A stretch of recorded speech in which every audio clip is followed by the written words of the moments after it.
तो नमस्कार, स्वागत है आप सभी का एक बार फिर से आनंदीबाई हर से सरस्वती बालिका विद्या मंदिर इंटर कॉलेज जालौन की ऑनलाइन स्टडी एजुकेशन में। मैं धर्मेंद्र कुमार सिंह राजा सर, आज यहाँ पर जो विषय है वो मैं पढ़ाने वाला हूँ आपको विज्ञान। ठीक है, कक्षा 6 की ये हमारी क्लास है और अगर लेक्चर की बात की जाए तो ये हमारा 17वां लेक्चर है। ठीक है, आज जो हम लोग शुरू करने वाले हैं, आज हम अपना 5वां चैप्टर रेसों से वस्त्र तक शुरू करने वाले हैं। ठीक है, 4 चैप्टर हमारे पूरे कंप्लीट हो गए हैं। उम्मीद है, आशा करते हैं कि आप सभी को बहुत अच्छे से वो लेक्चर समझ में आए होंगे। ठीक है, आगे चलते हैं। ये मेरा यूट्यूब चैनल है, अगर आपने अभी तक इसको सब्सक्राइब नहीं किया है तो सब्सक्राइब कर लीजिए। इससे क्या होगा कि जब भी मैं कोई वीडियो अपलोड किया करूँगा तो आपके पास एक नोटिफिकेशन पहुँच जाएगा कि मैंने अब वीडियो अपलोड कर दी है और अब वो आप वीडियो को देख सकते हैं। ठीक है, तो कोई भी वीडियो इसकी मिस नहीं होगी। और अगर आपको वीडियो पसंद आती है तो अंत में लाइक जरूर करें। ठीक है बच्चा, देखिए, ठीक है, यहाँ पर चैप्टर जो है वो बच्चा हमारा 5वां है। ठीक है, गलती से यहाँ पर जो 3 छपा हुआ है उसको बेटा आप लोग 5वां कर लें। ठीक, चैप्टर की बात की जाए तो चैप्टर जो है हमारा तंतु से वस्त्र तक। ठीक, तंतु का मतलब जो धागा होता है ना, ठीक है ना, वस्त्र तक यानी कि जो धागे से, आपको तो पता है ना, जो आप कपड़े यूज़ करते हैं, जो भी कपड़े मार्केट में आते हैं वो छोटे छोटे रेशों से मिलकर बने होते हैं, जिन्हें हम लोग धागे कहते हैं। ठीक है ना, नलकी का सुना होगा ना, छोटा सा धागा होता है। ऐसे बहुत सारे धागे जो होते हैं मिलते हैं तब जाके कपड़ा तैयार होता है। ठीक है ना, तो हमको ये तो पता चल गया कि तंतु से वस्त्र तक कैसे बनते हैं वो कपड़ा, उस सारे बारे में आज हम लोग जानने वाले हैं। ठीक है, आपको एक इमेज दिखाई दे रही होगी, जब आप दुकान पर जाते हैं तो ऐसे बेटा बहुत सारे कपड़े आपको दिखाई देते होंगे, दिखाई देते हैं ना, बहुत सारे आपको कपड़े अलग अलग रंग के, अलग अलग प्रकार के, कोई मोटा कोई पतला, ऐसे दिखाई देते होंगे, दिखाई देते हैं ना। मोटे पतले कपड़े उनके रेशों से होते हैं। अगर आप मोटा रेशा लेते हैं तो मोटे कपड़े तैयार होते हैं। ठीक है ना, और अगर आप पतला रेशा लेते हैं तो पतले कपड़े तैयार होते हैं। ठीक है, अब देखो, अगर हम बात करें तो बेटा ये किसी कर्तन, जब आप कपड़े को गौर से देखेंगे तो इस प्रकार से आपको रेशे दिखाई देंगे, देंगे, जिसमें एक रेशा दूसरे रेशे के ऊपर चढ़ा के यहाँ पर इस प्रकार से कपड़ा जो है वो तैयार किया जाता है। ठीक है, आपके पास अगर कोई कपड़ा है तो उसको सूक्ष्म थोड़ी संरचना ध्यान दीजिए। आप किसी एक रेशे को निकाल दीजिए, कपड़ा जो होता है, कभी कभी कपड़े एक रेशे के निकलने के बाद भी उनकी जो संरचना होती है वो ख़राब हो जाती है और वो ख़राब हो जाते हैं कपड़े। ठीक है ना, तो आप शर्ट है ना, पैंट, रुमाल, कुछ भी आपके पास अगर रखा है तो आप उसमें उसकी संरचना को देख सकते हैं। ठीक है, कोशिश करेंगे कि आपको बहुत अच्छे से समझ में आए चीज़ें। ठीक है, अब तंतु असल में होता क्या है। ठीक है, तो सबसे पहला क्वेश्चन तो ये बनता है कि आखिर तंतु क्या होता है। ठीक है, और एक चीज़ ध्यान रखना, ये आपको लिखना नहीं है, सिर्फ लेक्चर को आपको समझना है। लिखवाते आपको सिर्फ प्रश्नोत्तर यानी कि क्वेश्चन आंसर ही आपको करने हैं, वो भी पाठ के अंत में जो मैं कराता हूँ। ठीक है, तो आपने देखा होगा कि सुई वगैरह हम लोग लेते हैं और अगर उसको हम लोग मतलब सुई में धागा डाल के उसको पिरोते हैं, पिरो का मतलब सिलते हैं। ठीक है ना, तो जो पतला धागा होता है असल में, ठीक है ना, उसी को बेटा हम लोग कहते हैं तंतु। क्या कहते हैं हम लोग? तंतु कहते हैं। अगर हम वस्त्र बात करें तो आप क्या लिखेंगे, वो धागों से मिलकर बना होता है और उन्हीं धागों को बच्चा हम लोग क्या कहते हैं? तंतु कहते हैं। छोटे छोटे धागे होते हैं, वही को हम लोग क्या कहते हैं? तंतु। ठीक है ना, अब क्वेश्चन ये बनता है कि आखिर ये तंतु जो है वो कहाँ से आते हैं?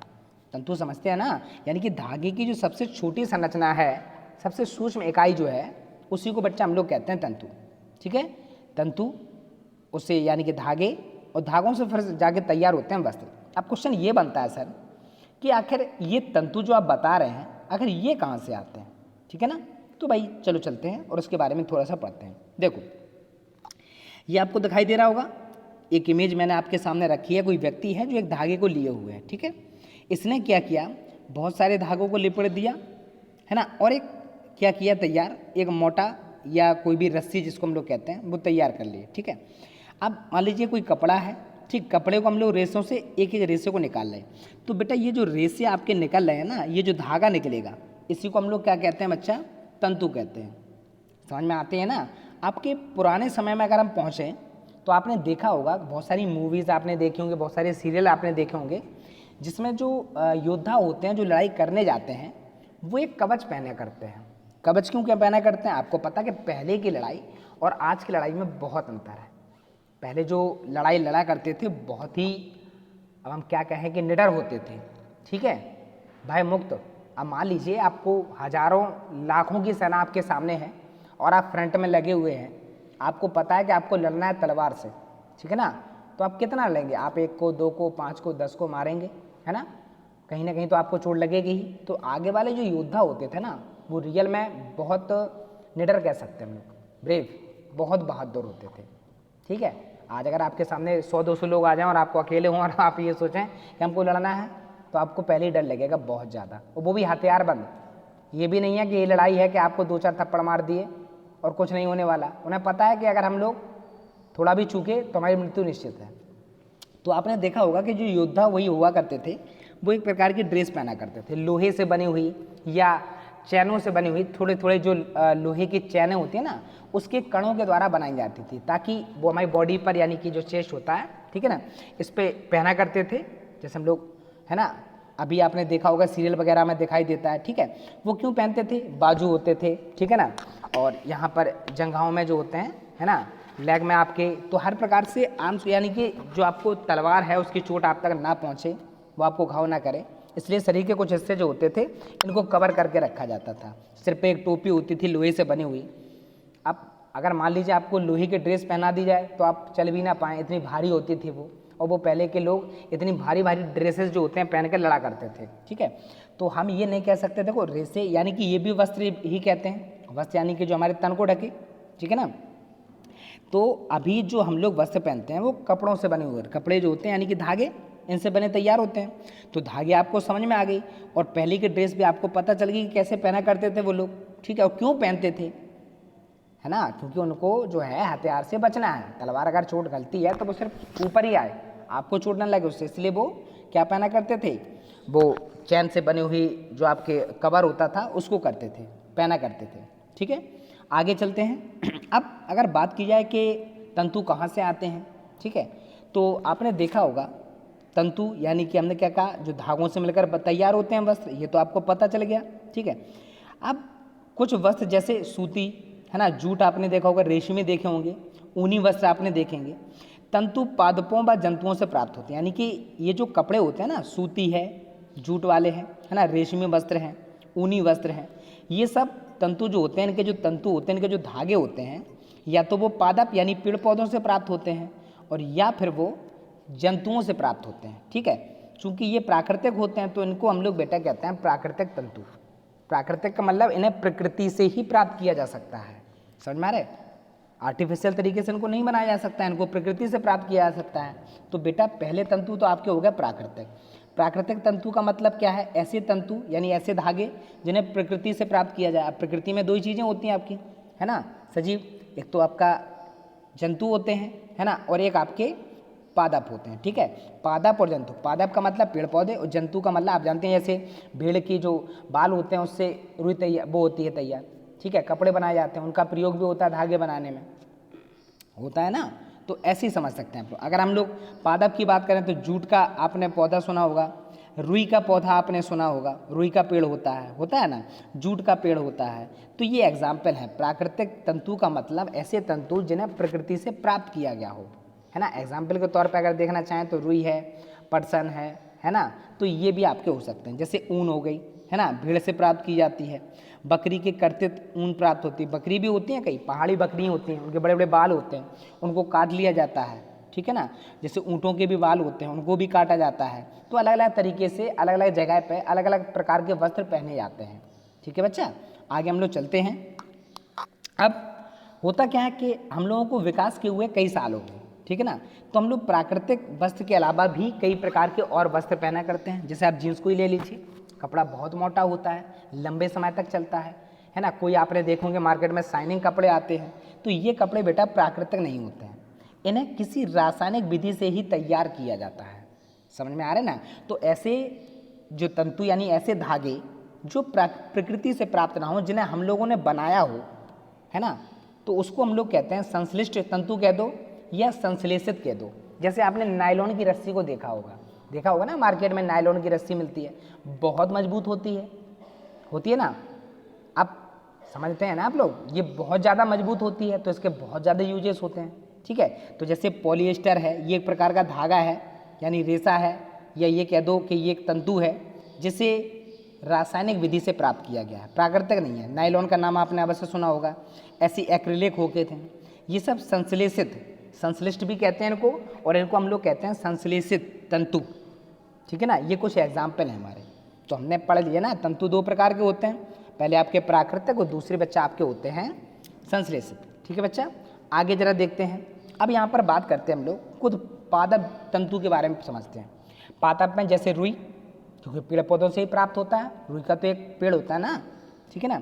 तो अब इसको क्या करना है, इसमें बहुत सारे क्या होता है, समय के साथ इसमें एक फल टाइप का आता है, ठीक है, फल मतलब एक घुंडी टाइप की आती है, ठीक है ना, और वो धीरे धीरे उसका वो खिलता है, खिलते का मतलब उसकी कली जो होती है वो खिलना प्रारंभ कर देती है, और जब खिलना प्रारंभ कर देती है तो उसमें बहुत सारे बीज होते हैं, और उन्हीं बीजों में बेटा रुई लगी होती है, ठीक है, तो उसको निकाल लिया जाता है, ठीक है। जब आप उसको निकाल लेते हैं कपास के, है ना, तो फिर उसी में निकलते हैं कपास के तंतु, ठीक है। यहाँ पर पूरी विधि आपको समझाई जा रही है, पर आपको बस हम समझा दे रहे हैं शॉर्ट में। क्या समझा दे रहे हैं, थोड़ा यहाँ पर इमेज देखते हैं आप लोग। ये देखो आप, यहाँ पर बहुत सारी ये खेत की किसी इमेज है, और यहाँ पर कपास के बहुत सारे पौधे हैं, ठीक है। इन पौधों को हम लोग क्या करते हैं बच्चा, इन पौधों को पहले तो पौधे लगते हैं हमारे, ठीक, फिर इनमें क्या आता है, फल आता है इस प्रकार से गोल, ठीक है, फिर वो खिलता है, खिलने का मतलब उसका फटना प्रारंभ होता है, ठीक है। जब वो खिलता है तो फिर रुई जो होती है पहले कच्ची होती है, फिर वो सूखती है, सूखने के पश्चात उसमें बहुत सारे बीज होते हैं, उनको निकाला जाता है, उन्हीं में रुई जो होती है बच्चा वो कवर होती है, और इस प्रकार की जो रुई होती है फिर उसको निकाल कर इससे बीजों को अलग किया जाता है, और फिर हमको रुई तैयार होती है। यानी कि रुई जो होती है ना, जैसे आप दिया बताने बत्ती बनाने में रुई का प्रयोग करते हैं, आप जब चोट वगैरह लगती है तो डॉक्टर वगैरह वहाँ पर रुई का प्रयोग करता है, ठीक है। तो रुई के बहुत सारे उपयोग हैं, और रुई के द्वारा जो है वो आपके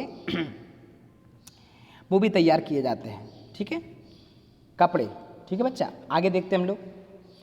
यहाँ पर मैंने एक बीटी कपास है ना, बीटी कपास का मतलब क्या है, एक प्रकार की कपास की प्रजाति है। जैसे आपने आम देखे होंगे ना, हम लोग आम को खाते हैं, ठीक है, आम को जब हम लोग खाते हैं ना तो आम की कई सारी वैरायटी आती हैं, जैसे लंगड़ा आम आता है, दशहरी आम का नाम आपने सुना होगा, ठीक है, और बहुत सारे नाम आते हैं, इतने तो बहुत ज़्यादा हमको याद भी नहीं है, ठीक है। बस ये समझ लीजिए कि अलग अलग प्रकार के आम आपने देखे होंगे। ऐसी कपास में भी कई प्रकार के बीज आते हैं, जिससे विभिन्न प्रकार की कपास जो होती है वो तैयार की जाती है, ठीक है। तो बीटी कपास जो है वो इसी प्रकार की कपास है। 3 दशक का मतलब क्या हुआ, 10 साल का बच्चा 1 दशक होता है, यानी कि 10 सालों के जो समूह होता है उसको हम लोग कहते हैं 1 दशक, ठीक है। तो 3 दशक का मतलब बेटा 30 साल, 10 साल 1, 10 साल 2, 2 दशक और 3 दशक, यानी कि 30 सालों से लगभग जो विज्ञान है वो बहुत आगे बढ़ चुका है। तो प्रौद्योगिकी द्वारा कपास की ऐसी प्रजाति विकसित की गई है जिसे हम लोग बेटा बीटी कपास कहते हैं। ये ध्यान रखना, आपसे अगर क्वेश्चन पूछा जाए बीटी कपास क्या है तो आप ये बताएंगे कपास की एक प्रकार की किस्म है, एक प्रकार की कपास की वैरायटी है, ठीक है। इसमें क्या होता है, अब ये फ़ायदा क्या होता है, इसमें ज़्यादा रुई हमको प्राप्त होती है, ठीक है, एक पौधे में ज़्यादा रुई जो है बच्चा वो हमको प्राप्त होती है, ठीक है ना।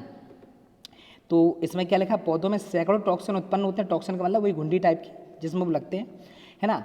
और ये क्या करते हैं, ये कीट पतंगें जो होती हैं इनसे रक्षा करते हैं। बहुत सारे कीट पतंग जो होते हैं, छोटे छोटे जीव जंतु, वो फसल को बर्बाद करते हैं, आपने देखा होगा, ठीक है बच्चा। तो यहाँ पर जो है जो बीटी कपास है इसमें क्षमता होती है कि इसमें जो कीड़े मकोड़े होते हैं वो कम लगते हैं, ठीक है। तो देसी कपास की तुलना में इसमें केवल कपास की उत्पादकता जो है वो बढ़ती है ना, और इसकी गुणवत्ता यानी कि जो क्वालिटी होती है वो साधारण कपास जो होती है उससे कहीं ज़्यादा अच्छी होती है। तो भारत में पिछले लगभग 15 वर्षों से कई राज्यों में बीटी कपास की जो खेती है वो की जा रही है, जैसे गुजरात, महाराष्ट्र, आंध्र प्रदेश। ये 3 प्रदेश जो हैं वो ऐसे प्रदेश हैं जो बीटी कपास का उत्पादन बहुत लंबे स्तर पर करते हैं, यानी कि बहुत बड़ी बड़ी खेत होते हैं, बहुत बड़ी खेती में इसका जो होता है वो उत्पादन होता है, ठीक है बच्चा। तो बीटी कपास जो है वो आप समझ लीजिए कि इसकी गुणवत्ता जो है, क्वालिटी जो है वो साधारण कपास के पौधे से कहीं ज़्यादा अच्छी है, उसमें कीड़े मकोड़े नहीं लगते हैं, और उसमें उत्पादन भी होता है, यानी कि जो रुई प्राप्त होती है वो बहुत ज़्यादा मात्रा में प्राप्त होती है, ठीक है। अच्छा, अब यहाँ पर कपास का ओटना एक शब्द आपको दिखाई दे रहा है, ठीक है। तो ये समझ लीजिए कि कपास के जो बीज मिलते हैं ना उससे कपास, यानी कपास का मतलब बेटा रुई, ठीक है ना, रुई को अलग करना क्या कहलाता है, कपास का ओटना कहलाता है। समझ में आ गया। जैसे आप लोग अलग अलग क्रिया के नाम है ना, सब्जी को हम लोग तलते हैं, तलना क्या है, एक प्रक्रिया है जिसमें सब्जी को फ्राई किया जाता है, ये तो है। तो इसी प्रकार से आप ये समझ लीजिए कि कपास का ओटने का मतलब ये है कि कपास के जो पेड़ों से जो आपको बीज प्राप्त होता है उससे रुई को अलग करने की जो प्रक्रिया है भैया वो आपकी कहलाती है कपास का ओटना, ठीक है। तो ये तो समझ में आ गया। हालांकि पहले ये हाथों से किया जाता था, लेकिन आजकल ज़्यादातर जो काम होते हैं बच्चा वो आपके मशीन के द्वारा किए जाते हैं। ठीक है बच्चा, आगे देखते हैं। अब हम लोग दूसरा जो आपका तंतु है वो भी पादप तंतु, तो वो आपका जूट। जूट का नाम आपने सुना होगा, ठीक है ना। इसकी खेती होती है, और कब होती है इसकी खेती जो है वो वर्षा ऋतु में की जाती है, क्योंकि उसको ज़्यादा पानी की आवश्यकता होती है, तो ये सिर्फ बरसात के मौसम में ही की जाती है। ठीक है, अगर बात करें कि इसकी खेती सबसे ज़्यादा कहाँ होती है, तो जैसे बंगाल है ना, पश्चिम बंगाल है, ठीक है, बिहार हो गया, असम हो गया, तो यहाँ पर जूट यानी पटसन की खेती बहुत बड़े स्तर पर की जाती है। जैसे अभी हमने लिखवाया ना आपको कि रुई का उत्पादन बोले सर गुजरात में होता है, महाराष्ट्र में होता है, आंध्र प्रदेश में होता है, तो गुजरात में सबसे ज़्यादा होता है। ठीक है, ऐसी जूट का जो उत्पादन है वो पश्चिम बंगाल में भैया सबसे ज़्यादा होता है, उसके बाद बिहार है, उसके बाद असम। ठीक है, भारत के राज्य हैं। अब ये पौधा जो आपको दिखाई दे रहा है भाई, यही पौधा है जूट यानी कि पटसन का। ठीक है, इसको हम लोग क्या करते हैं, इसको पहले वो ये कह रहा है कि जब भी ये पौधा प्राप्त होता है, ठीक है, फिर इसको क्या करते हैं हम लोग, तने जो होते हैं कुछ दिनों तक इसकी तने का मतलब समझते हैं ना, जैसे ये तो भाई आपकी पत्ती हो गई, ठीक है, और ये वाला हिस्सा जो आपको दिखाई दे रहा है, ठीक है, ये डंडी जैसा, इसको भाई हम लोग कहते हैं तना। जैसे मोटे का जो पेड़ लगा होता है ना, पेड़ का जो मोटा भाग होता है भाई, उसको हम लोग कहते हैं बच्चा तना। ठीक है, और यहाँ पर ये जो जाते हैं ना, ये वाला हिस्सा जो होता है ये वाला, ठीक है, इनको हम लोग शाखाएँ कहते हैं। जैसे मान लो ये कोई पेड़ है, ठीक है, और यहाँ पर ये शाखा गई, तो ये तो शाखा हो गई हमारी, और इसको बच्चा हम लोग कहते हैं, ये वाला हिस्सा जो होता है उसको हम लोग कहते हैं तना। ठीक है ना, तो पानी में डुबो कर रखा जाता है इसको कई समय तक। जब पेड़ हो जाता है बड़ा, तो उसके बाद इसके तने को पानी में डुबोते हैं, फिर उसमें क्या होता है, जब वो गलने लगता है तो उससे बहुत सारे रेसे निकलते हैं। रेसे मतलब समझते हो ना, तंतु, धागे निकलते हैं। उन्हीं धागों को हम लोग इकट्ठा करते हैं, ठीक है ना, और उनको इकट्ठा करके ही हम लोग क्या प्राप्त करते हैं, जूट या पटसन प्राप्त करते हैं। समझते हैं ना। तो सबसे पहले आपको याद क्या करना है कि पटसन जो है, सबसे पहले तो ये बरसात के मौसम में इस खेती को किया जाता है। कौन कौन से राज्य करते हैं, पश्चिम बंगाल करता है, बिहार करते हैं, असम करते हैं। ठीक है, जब ये पौधा बड़ा हो जाता है तो इसके पौधे के तनों को पहले पानी में डाल देते हैं, उसके पश्चात जब उससे रेसे निकलने लगते हैं, तंतु निकलने लगते हैं, तो उनको अलग करके बेटा, है ना, हम लोग क्या करते हैं, जूट जो होता है वो तैयार करते हैं, प्राप्त करते हैं। ठीक है, तो आज जो है, आज हमको इतना ही पढ़ना था। क्या पढ़ना था, ये आपको इमेज दिखाई दे रही है, ये यानी कि पटसन यानी कि जूट का पौधा है। ठीक है बच्चा, तो आप लोग उम्मीद करेंगे कि, आशा करेंगे कि आप सभी को ये लेक्चर अच्छे से समझ में आया होगा।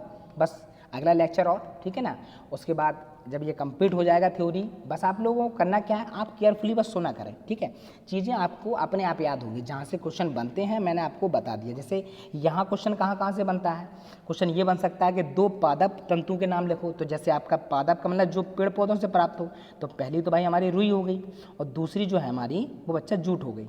ठीक है ना, तो ये दो आपके प्राप्त हो गए हमको। ठीक, अब क्वेश्चन ये पूछा जाता है जूट से, जो आपका जूट होता है उसके पौधे से कैसे प्राप्त करते हैं, तो फिर आपको लिखना पड़ेगा। जैसे ही जूट का पौधा तैयार होता है तो उसके तने को पानी में फुलो देते हैं, फिर उसको जब वो गलने लगता है तो उसमें तंतु निकलते हैं। उन तंतुओं को हाथ से अलग करके हम लोग क्या करने लगते हैं, धागे इकट्ठे करते हैं, फिर उसके द्वारा उसके वस्त्र जो हैं या जो भी चीज़ हमको बनानी है वो हम लोग बना सकते हैं। ठीक, अगला क्वेश्चन कि जूट की सबसे ज़्यादा खेती कौन करता है, तो भाई पश्चिम बंगाल। या जूट की खेती करने वाले भारत के विभिन्न राज्यों के नाम लिखो, या दो राज्यों के नाम लिखो, तो पश्चिम बंगाल हो गया, बिहार हो गया, गुजरात हो गया। ये क्वेश्चन सबसे ज़्यादा आपसे पूछे जाते हैं।